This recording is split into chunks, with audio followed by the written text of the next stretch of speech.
ඉතින් ඉඳපදින්න මං ඉස්සර කඩේට ගියා. ලාස් පෙරලාගෙන ආවේ යර බරගල. අද උදෑසන 8ට පමණ ගල් පර්වතයක කොටසක් සමග පස්කන්දක් කඩා වැටීමේ ඛේදවාචකයේ වාර්තා වූයේ කොළඹ නුවර ප්‍රධාන මාර්ගයේ හිඟුල ගණේතැන්න ප්‍රදේශයෙන්. එම විශාල ගල් කොටස පතිත වී තිබුණේ පහළ කඩුගන්නාව සහ මාවනැල්ල අතර පිහිටා තිබෙන ධනුෂ් නැමැති හෝටලයක් මතටයි.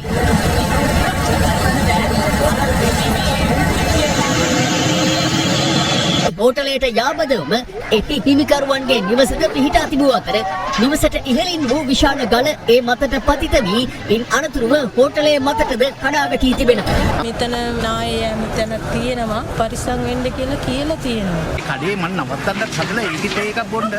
ඉතින් ඉඳපදින්න මං ඉස්සර කඩේට ගියා. ලාස් පෙරලාගෙන ආවේ යර බරගල මගේ ඇස් දෙකටම දැක්කම. මම යනකොට 4 6 7 දෙනෙක් හිටියා තේ බිබී.